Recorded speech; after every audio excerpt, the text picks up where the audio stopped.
Սմարթֆոնները վաղուց դադարել են պարզապես կապի միջոց լինել։ Այսօր դրանք երեխաների համար դարձել են եւ խաղահրապարակ, եւ դասարան, եւ շփման հիմնական միջավայր։ Բայց որքանով է այս թվային իրականությունը վերահսկելի եւ երբ է օգտակար օգտագործումը վերածվում կախվածության։ Մեդիա փորձագետի խոսքով երեխաների սոցցանցերից կախվածության շրջանակը մեծ չէ եւ հիմնականում կենտրոնացած է մի քանի սոցցանցերի վրա։ Բայց հաշվով եթե խոսենք հնարավոր հարթակների,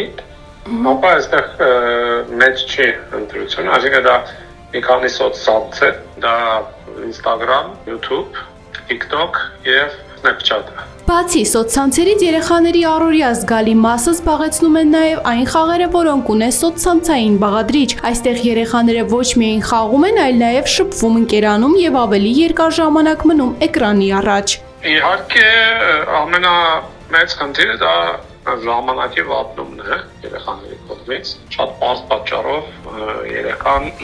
ինքնուրույն չի կարողանում հետևի ժամանակին։ Դա ուղղակի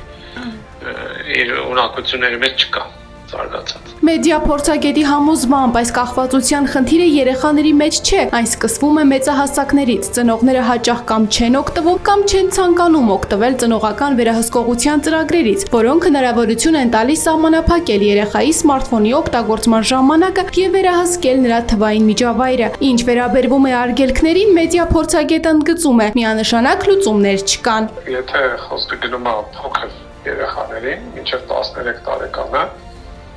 ուղղակի պետք է արգելք լինի ու արգելված է մեծ հաշվով հարթակները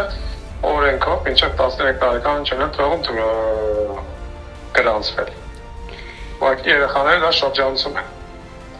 Երեխաները դա կարողանում են շրջանցել, որովհետև իրենք ունեն 7 տարեկան երեխան, եթե ունի iPhone, որը հետնել ոչ մի ձևով չի ծնողական վերահսկողություն չունի, Արզայդ երեխան ունացած կգրանցի։ Միևնույն ժամանակ դպրոցներում լայն տարածում գտած QR կոդերով ուսուցումը ըստ մասնագետի սոցիալական կախվածության պատճառ չէ։ Այստեղ խնդիրը այլ հարթության մեջ է՝ տեխնոլոգիաների անհամաչափ օգտագործման, երբ սմարթֆոնը դառնում է պարտադիր գործիք նույնիսկ այն տարիքում, երբ երեխան դրան դեռ պատրաստ չէ։ QR կոդը ոչ մի ձևով չի նպաստում, QR կոդը ուրիշ խնդիր ունի, երբ որ առաջին դասարանցին դրդվում է օգտագործել QR կոդ, ընդ որում բացարձակ ոչ մի ձևով ոչ ծնողն է պարտավոր ունենալ սմարթֆոն, ոչ երեխան, այսինքն այստեղ ուղղակի տեխնիկայի անհամաչափ